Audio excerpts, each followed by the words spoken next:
Merci et merci à vous et à professeur Compagnon pour l'invitation. Merci aussi à mesdames Surprenant et Louagie pour leur organisation fabuleuse. Cette occasion de vous parler aujourd'hui de mes recherches sur l'arbouretoisie m'est vraiment particulièrement précieuse parce que nous sommes ici réunis à la prestigieuse institution que Loisy lui-même considérait son refuge intellectuel.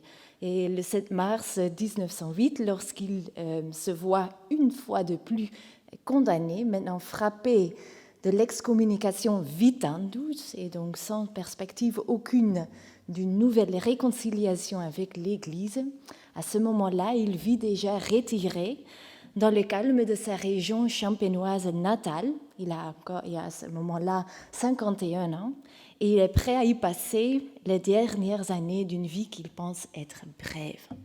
Loisy se réalise très bien que son passé de prêtre catholique pourrait lui interdire d'obtenir une des chaires dédiées à la science laïque des religions, malgré le respect dont jouissaient ses recherches historico-critiques du christianisme et du judaïsme. Mais il y a deux autres facteurs qui compliquent son rêve d'une vraie intégration dans cette science laïque. Le premier, c'est qu'il avait brûlé lui-même ses ponts à la 5e de l'école pratique. En 1904, une année de graves problèmes ecclésiastiques et condamnation de plusieurs de ses ouvrages, il y avait quitté sa position de conférencier libre pour apaiser l'Église. Et nous savons par sa correspondance que plusieurs collègues de la 5e qu'il avait jusque-là soutenu, par exemple Maurice Verne, lui reprochaient cette démarche, bien qu'elle fût camouflée sous le prétexte d'une santé faible. Et en deuxième lieu, il y avait le fait que la chaire de l'histoire des religions au Collège de France avait été assigné à Jean Réville à peine un an avant, donc une nouvelle position vacante était assez improbable. Et or, c'est exactement ce qui arrive le 6 mai 1908, jour de la mort inopinée de Jean Réville, qui laisse ainsi vacantes deux positions intéressantes pour Loisy, c'est-à-dire la chaire d'histoire de religion au collège, mais aussi la chaire des origines chrétiennes à la 5e. Jamais vraiment un modèle d'humilité, Loisy anticipe la possibilité d'être invité pour ces deux postes. Et dans ses mémoires, il explique que l'école pratique, c'est vraiment hors de question pour des raisons multiples. Il mentionne par exemple la charge de travail assez grande pour les cours, mais il omet la raison la plus importante, c'est sa rancune face à son élection ratée en 1901 pour la chaire d'Auguste Sabatier. La possibilité du collège, par contre, lui semble plus envisageable, mais avec Mauss, le grand favori des milieux progressistes et le candidat élu en seconde ligne à peine un an avant, Loisy n'avait pas vraiment d'espoir. Et pourtant, ce ne fut pas Mauss, ni même le favori du camp conservateur, Georges Foucard, qui fut nommé à la chaire symbolique. Le résultat des élections, d'ailleurs très tendues, produit à droite et à gauche une véritable choc d'ondes. Pour les conservateurs, il faut bien le souligner, Loisy était un moderniste dangereux. Pour le camp inverse, il avait l'étiquette d'un affreux clérical, pour utiliser les mots de Salomon Reinach. Quelles étaient les raisons profondes du camp Loisy de cette élection inattendue? Fut-elle le résultat d'une lancune méthodologique provoquée par l'antagonisme positiviste, on vient de l'évoquer, contre Mauss? Il est à noter que dans sa leçon d'ouverture, Loisy se proclamait explicitement ouvert à enrichir sa méthode historique en explorant toutes les autres méthodes alors en usage, sociologiques, anthropologiques, philologiques et autres, mais sans adhérer exclusivement à aucune. Donc, dans ce qui suit, je vais me plonger avec vous dans la correspondance vraiment très riche de Loisy et de ses partisans principaux que j'ai dépouillé déjà un peu pour la monographie qui vient de sortir.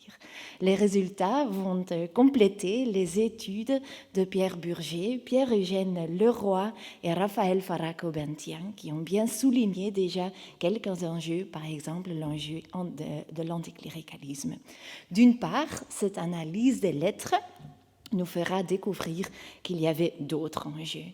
Et d'autre part, elle nous montrera que la nomination de Loisy fut le résultat d'une campagne stratégique menée comme une vraie opération de guerre et dirigée dans les coulisses par un réseau politico-académique influent. Et ce réseau semble avoir été moins partisan de Loisy qu'un ennemi féroce de Mauss. Avant d'entamer cette analyse épistolaire, peut-être quelques points de repère utiles. D'abord, les principaux rivaux de Loisy. Je vais passer assez vite.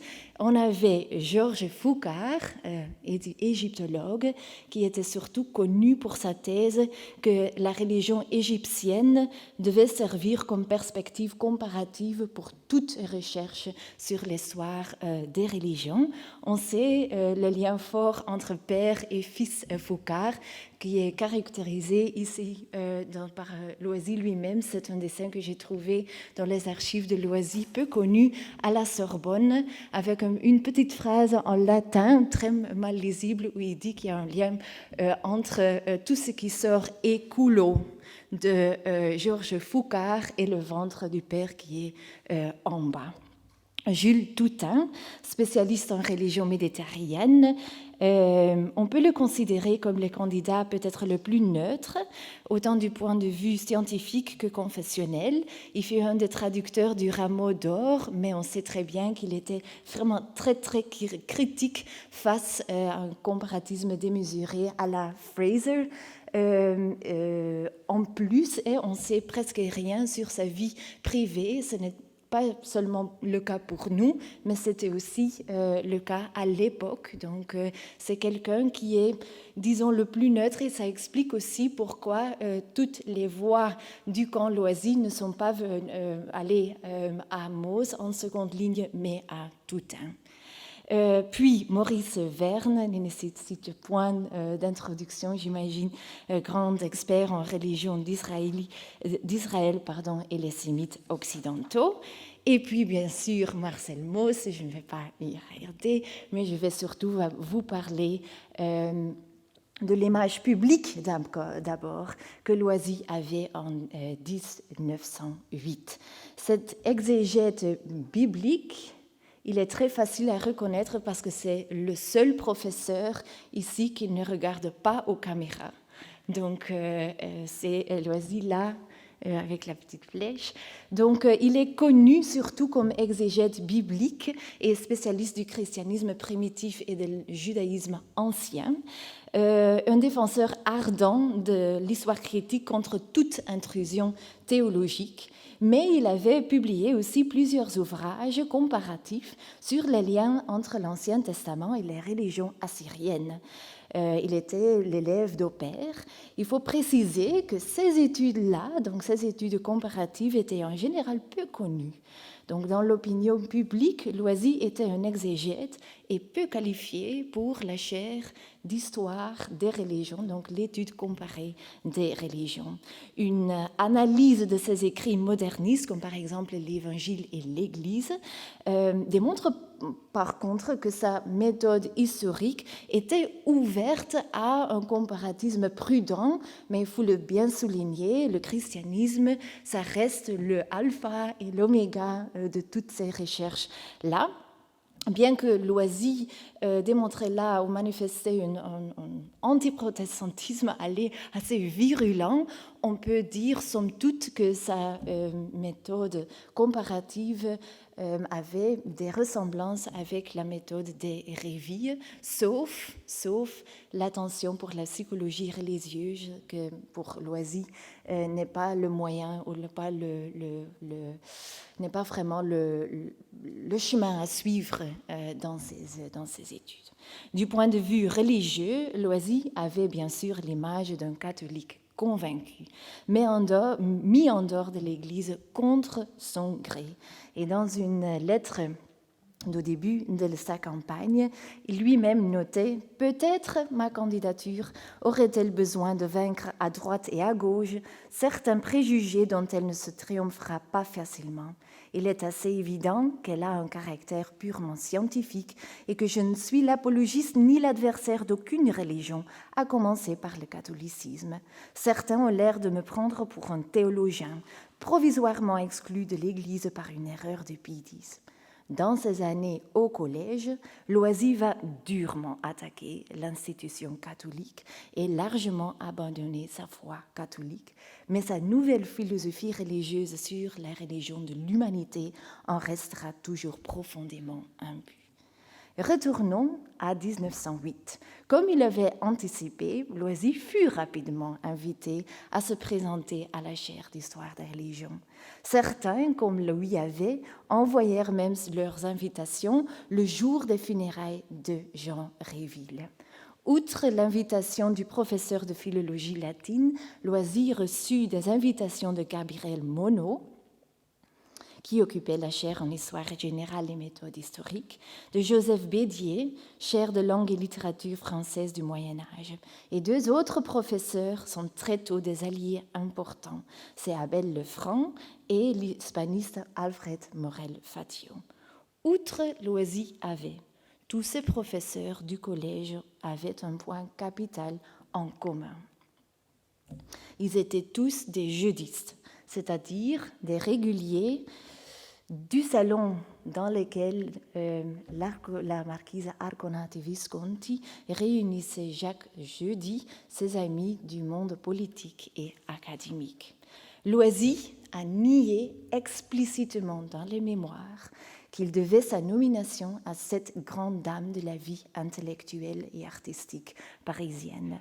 Mais sa correspondance avec elle, presque entièrement préservée, démontre très clairement qu'elle c'était elle, le centre nerveux, la directrice de la campagne, assistée par son ami de confiance, Monod, pour qui elle avait d'ailleurs fondé la chaire au collège. Qui était cette marquise ? Elle a déjà été évoquée hier par le professeur Maria, mais je vais quand même rappeler quelques points. Née Marie Peyrat, fils d'Alphonse Peyrat, un des pères fondateurs de la Troisième République, elle fut influencée par les convictions républicaines de son père. Elle a vécu sa jeunesse dans une relative pauvreté, mais sa situation précaire change lorsqu'elle se marie avec un noble italien, ami de son père, le marquis Gianmartino Arconati Visconti, qui décéda 2 ans après leur mariage et lui légua une fortune immense. Tout au long de sa vie, elle en fit un nombre exceptionnel de dons en faveur de diverses institutions d'art et d'enseignement. Et c'est cette fortune qui lui procurait une position de force dans les autres sociétés françaises. Pour notre propos, on a besoin d'attirer l'attention sur quelques points, sur quelques 3 traits qui sont vraiment très importants. C'est son anticléricalisme résolu, un ami proche d'Émile Combes, qui était aussi un jeudiste. Arconati était fervente partisane de la séparation, ennemie virulente de l'Église et de qui elle appelle cette moule de Pidise. En plus, est dreyfusarde fanatique. Deuxièmement, la libre pensée strictement non religieuse de l'ange de l'athéisme, comme l'appelait ou le surnommait aussi Léon Gambetta, nonobstant la présence de plusieurs protestants dans son entourage, comme Gabriel Monod, mais aussi professeur Morel-Fatio et même son compagnon de vie, Raoul Duseigneur. Troisièmement, une haine prononcée envers le socialisme, qu'elle considérait le pire des maux pour la République. Comme l'a déjà très bien démontré Gérard Ball, la marquise était amie avec Jean Jaurès au temps du bloc des gauches, mais à sa fissuration, elle se brouilla avec lui jusqu'au point même de souhaiter, je la cite, qu'il entre prochainement dans un train saboté. Le trouvant trop pacifiste, trop collectiviste, trop peu patriote, son amitié avec lui se termine mal. Et quatrième, son penchant pour les sciences historiques et sa foi vraiment très décidée en leur pouvoir hégémonique. Appelée Clio par ses amis, elle suivait des cours au collège à l'école du Louvre, auquel elle fit des dons nombreux, et son mécénat favorisait la construction d'une histoire conforme à son idéologie anticléricale. Last but not least, comme vous aurez déjà vu, son excentrité quand même, qui est essentielle pour expliquer l'ardeur de ses convictions. Donc Arconati était vraiment l'incarnation vivante de ses idéaux, misogyne mais genre fluide, fier de sa position sociale mais s'opposant au goût bourgeois, antisocialiste, mais soucieuse de l'éducation du peuple, aussi des filles. Je dois le bien souligner. Elle est vraiment pleine de contradictions. Son salon de judiste était unique à l'époque, par cette union stratégique qu'elle assurait entre les mondes académiques et politiques. Et c'est là la clé de l'influence substantielle d'Arconati sur les univers masculins qu'étaient la politique et l'académie à cette époque-là. Parmi les hommes politiques mentionnant Joseph Reinach, Combes, Aristide Briand, Henri Brisson et Jaurès. Parmi les savants, voilà les professeurs déjà nommés, mais aussi les historiens belges Frans Cumont et Henri Pirenne. Pour la marquise et son réseau, j'attire très volontiers votre attention sur la numérisation complète de sa correspondance passive préservée à la Sorbonne, que vous pouvez consulter ici, avec vraiment une très belle exposition virtuelle qui a été soignée par Madame Thérèse Charmasson et ses collègues. Autre outil intéressant, un peu plus près, pour moi du moins, c'est l'édition récente de la correspondance entre Alfred Loisy et Frans Cumont, parce qu'Arconati fut ami commune de ces deux savants et il est maintes fois évoqué. Donc, en ce qui concerne les convictions des judistes, soulignons au risque, je l'ajoute, de brosser un portrait trop uniformisant qu'il s'agissait d'un milieu républicain, libéral et bourgeois, unis dans cette conviction d'être d'esprit d'élite. C'est une expression que j'ai retrouvée dans les lettres de plusieurs de ses membres, en partageant une vision humaniste, mais aussi largement idéaliste du monde, unis dans l'anticléricalisme, condition indispensable pour Arconati. Munis de toutes ces informations préliminaires, passons maintenant à l'analyse épistolaire. Le premier constat remarquable, c'est l'absence générale d'arguments proprement scientifiques en faveur de Loisy dans les lettres de ses partisans. Oui, Arconati souligne qu'il est le seul homme qualifié en France pour s'occuper de cette chaire, mais on cherche en vain des éloges de sa méthode ou des arguments en faveur de ses ouvrages. Ces choses assez bien étonnantes dans le cadre d'élections qui sont si décisives pour le développement théorique de l'histoire des religions. Deuxième constat, la cible préférée d'Arconati, de Monod, de Bédier, de Cumont et les autres, ce n'est pas le candidat qui est idéologiquement le plus éloigné d'eux, c'est Foucart, le candidat du camp conservateur, mais c'est Mauss. L'énergie consacrée à critiquer Mauss est frappante et les judistes sont aussi convaincus que leur critique est largement partagée. Je cite les mots de Morel-Facio, « Il me paraît de plus en plus certain que la majorité des professeurs ira à Loisy, les uns par conviction et les autres pour éviter Mauss. » Troisième constat, lorsque Loisy tombe gravement malade à l'été de 1908, une lettre de Morel-Facio suggère de supplier Loisy s'il est vraiment si gravement atteint. Je ne trouvais cette opinion que chez Morel-Facio, mais il est clair que, du moins pour lui, Loisy était remplaçable. En ce qui concerne les motifs des judistes, leur lettre confirme en effet qu'il n'y en a qu'un seul qui est positivement lié à Loisy. Les deux autres motifs, on va y revenir, semblent être surtout inspirés par le fait que Loisy n'était pas Mauss. La grande valeur symbolique de la nomination d'un excommunié à la chaire qui incarnait le programme de la laïcisation de la Troisième République représente le seul motif positif. Comme Combe l'écrit à Arconati, sa nomination est le coup le plus rude qui est asséné au pape et à son Église depuis la loi de la séparation. Ou encore, Louis Havet, qui n'était pas un judiste, je dois l'ajouter, il écrit « Il y a un lien logique entre la question de Loisy et l'œuvre dont je serais heureux d'être autorisé à vous parler à votre retour. Il s'agit de faciliter aux jeunes prêtres la sortie de l'Église. Ils sont des centaines qui ne demandent qu'à devenir des citoyens utiles. » Concernant le rôle de l'anticléricalisme, la correspondance nous permet vraiment d'approfondir notre connaissance des stratégies déployées par les judistes pour atténuer les réserves présentées par d'autres professeurs anticléricaux à l'endroit vraiment de l'ex-prêtre. D'un côté, il fallait convaincre ces professeurs de gauche de ne pas voter pour Mauss, ce qui, à vrai dire, aurait été peut-être l'option la plus sûre en ce qui concerne la neutralité méthodologique dans les sciences religieuses. Et d'autre part, il fallait aussi assurer la bienveillance du ministre de l'Instruction publique, le républicain radical Gaston Doumergue, qui devait ratifier. Et de ce point de vue politique, l'affaire du père Schell, on a déjà parlé maintes fois, et l'intervention de Clemenceau, qui était alors président du Conseil, était encore fraîche dans tous les esprits du camp Loisy. Mais la marquise lui rassurait. Elle disait à Loisy: Combe, qui connaît bien Doumergue, me disait hier qu'en tout état de cause, il tendrait tête à Clemenceau. Si celui-ci faisait pour lui ce qu'il a fait pour Schell.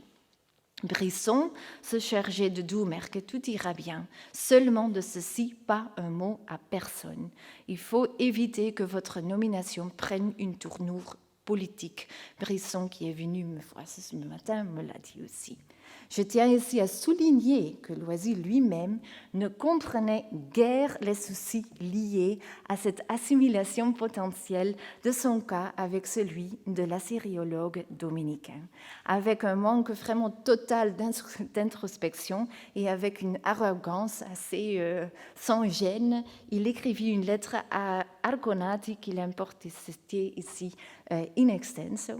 Je n'aurais jamais pensé, il écrit, que mon cas pût être assimilé à celui du père Schell.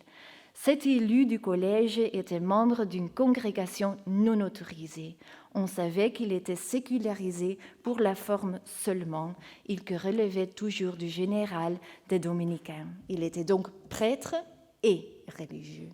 Et plusieurs de ses partisans, surtout à l'Académie des inscriptions, n'avaient voté pour lui que pour ce motif et que pour mettre le gouvernement dans l'embarras. Actuellement, je ne suis même plus catholique, Pidis l'a déclaré, et même les catholiques sont tenus de me fuir. Il serait piquant et assez absurde que notre gouvernement vînt dire au pape: Pardon, sainteté, nous considérons toujours Loisy comme catholique orthodoxe et comme prêtre. Nous le regardons comme votre sujet fidèle et pour cette raison, nous ne voulons pas l'admettre au collège. Il serait impossible de faire au pape une plus grosse injure et un plus grand plaisir. Si l'équipe Loisy ne voulait prendre aucun risque et mettait au travail Combe et Brisson, c'était en fait aussi à cause de l'Académie des sciences morales et politiques, où il craignait vraiment l'influence étendue de Paul Foucart, en dépit du soutien d'Henri Bergson et d'Arthur Chuquet pour Loisy. Ces craintes s'avéraient fondées parce que le comité qui était indiqué pour se prononcer sur cette question-là, donc de l'Académie, refusait en effet de ratifier la nomination de Loisy et a nommé Georges Foucard à sa place. Ajoutons aussi que la marquise n'avait pas peur d'utiliser des moyens plus méchants pour convaincre les sceptiques anticléricaux. Je me limite à un seul exemple qui concerne Émile Levasseur, l'administrateur du collège à l'époque, savant polyvalent spécialisé dans l'histoire économique. Levasseur était une des connaissances de la marquise et elle le savait, et je la cite, comme moi, libre penseur, le pasteur, le prêtre, elle lui écrit à Loisy, lui font un peu peur en tant que professeur. En concertation avec Monod, elle va envoyer des ouvrages à Loisy, mais elle ne va pas s'arrêter là. Dans plusieurs lettres, elle va menacer Levasseur de supprimer les legs promis au collège si Loisy n'est pas élu. Et sans aucune ironie envers elle-même, elle dit « J'espère pour le collège que tout va se passer bien, car si vous n'étiez pas nommé, si d'autres considérations que les sciences faisaient agir les professeurs, je vais lui retirer le million que je lui donne dans mon testament. » Dans ses lettres à Loisy, Arconati manifeste vraiment une grande confiance envers les convictions idéologiques de Loisy, mais dans plusieurs lettres, entre et à ses judistes, on voit parfois apparaître une inquiétude quant à son passé catholique. Or, cette même inquiétude qu'il voulait dissiper parmi les autres professeurs de gauche du collège. Tout cela est conjugué au fait que Morel-Fatio était prêt à supplier Loisy, laisse présumer que la raison principale de leur soutien se situait ailleurs. Les motifs négatifs de leur soutien sont plus difficilement repérables, mais ils sont bien là et on les retrouve dans les fréquentes expressions d'hostilité envers Mauss. Il y a trois types d'hostilité. Le premier dirigé contre les convictions politiques et la personnalité de Mauss, qui est représenté comme un anarchiste dangereux, un farceur bavard et paresseux. Le deuxième dirigé contre la sociologie, qui pour Arconati et peut-être aussi pour d'autres, rien d'autre que du socialisme camouflé. La candidature de Mauss est considérée une tentative transparente de propager les idéaux socialistes d'un petit groupe d'anarchistes. Et le troisième, plus subtil, une certaine réticence envers l'identité juive de Mauss.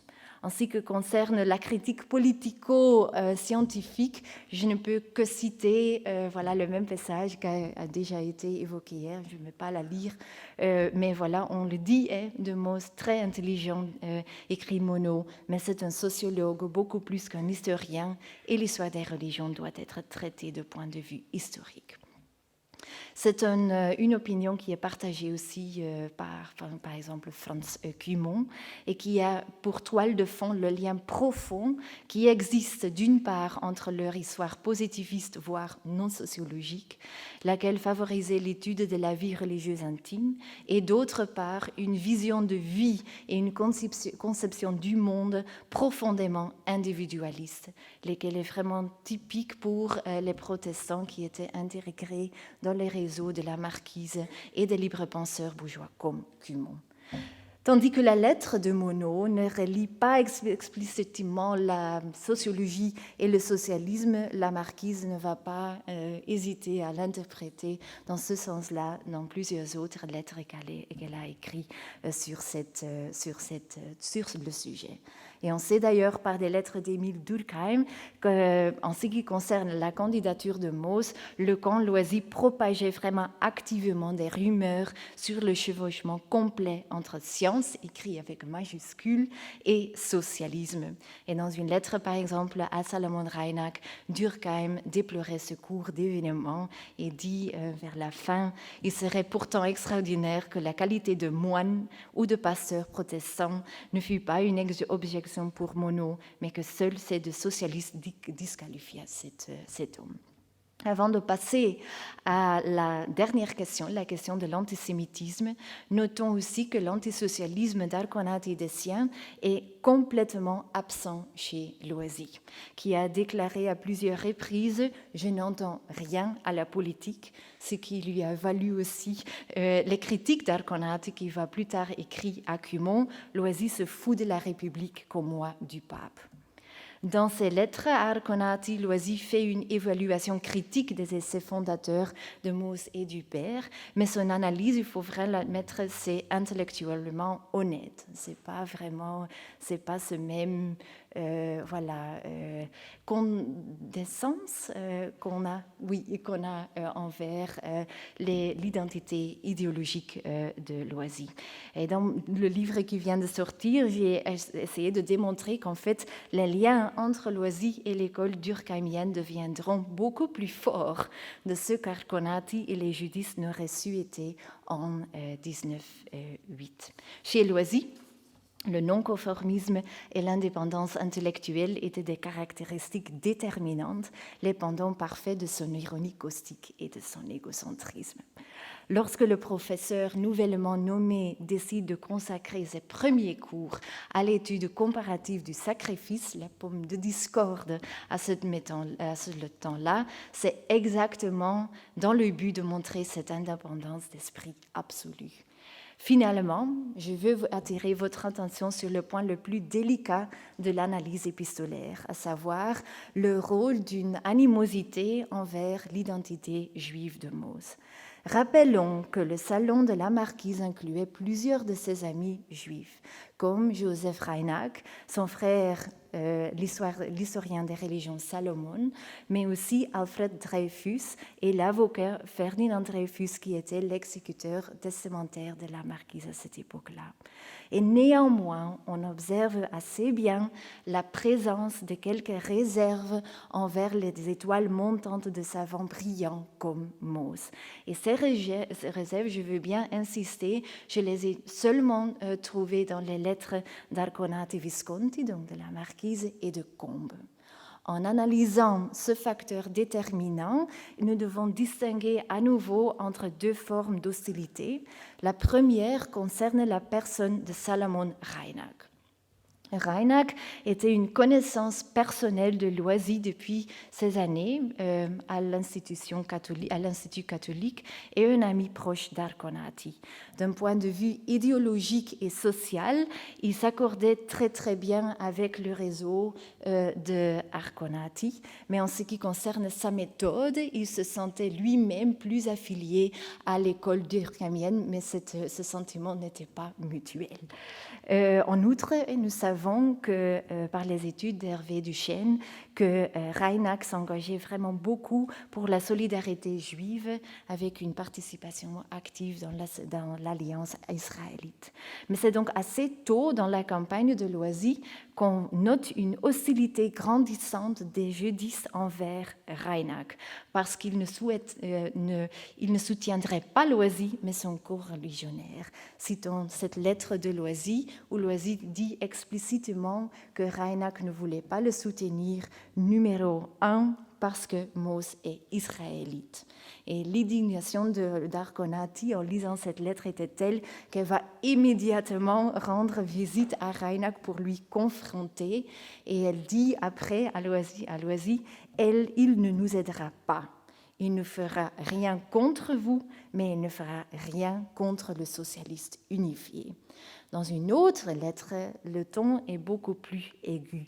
Là, elle dit que le manque de soutien de Reinach est uniquement parce que ce farceur de Mauss est juif. Et Salomon sait très bien la différence qu'il y a entre un pou et un lion. Et Arconati va utiliser la même image du lion et du pou qui vient de vers de Victor Hugo pour d'autres rivaux, donc pas seulement pour Mauss, mais quand même l'animosité est frappante. Finalement, je conclus, parce qu'on peut dire que cette animosité envers l'israélite était seulement le résultat d'une déception personnelle. Pour Loisy, probablement oui. Pour Arconati, je pense que non. Ici, on doit vraiment mentionner une lettre écrite par Combes à Arconati et après copiée par Arconati à plusieurs des autres jeudistes. Et voilà ici le passage. Il s'agit d'un rapport de Combes sur ses démarches auprès de Doumergue. Je souhaite vivement, comme vous, écrit Combes à Arconati, que Loisy soit sélectionné à la chaire de l'histoire des religions au collège, mais si j'en avais eu l'espoir très fondé il y a 2 ou 3 ans, je ne l'ai plus au même degré aujourd'hui. Le caractère de Doumergue, en raison de quelques nominations sémites, ne m'offre plus les mêmes garanties de fermeté républicaine qu'auparavant. Je n'ai pas le temps, d'insister plus sur cette correspondance. Je veux juste très enfin attirer votre attention sur une lettre entre Cumont et entre Loisy, où Loisy offre son chair à l'histoire, au collège à Cumont lorsqu'il est vraiment en grande difficulté à cause d'une nomination ratée par le ministre de l'Éducation publique en Belgique qui ne voulait pas nominer Cumont à l'université de Gand. Et Loisy disait si vous étiez français, vous auriez ma chair avant 10 ans, soit que je vive, soit que je meure. Et Cumont lui répond merci de vos souhaits, mais vraiment gardez-vous d'abandonner votre chair et de mourir parce que vous seriez remplacé par un sociologue fumeux. J'espère avoir vous démontré qu'il y a beaucoup plus en jeu ici que seulement l'histoire. La nomination de Loisy, c'est le résultat d'un entrecroisement assez complexe entre personnalité, amitié personnelle, facteurs idéologiques, mais aussi peut-être l'antisémitisme, pas peut-être, certainement pour Arconati. C'est moins clair pour les autres membres de ce réseau. Je vous remercie.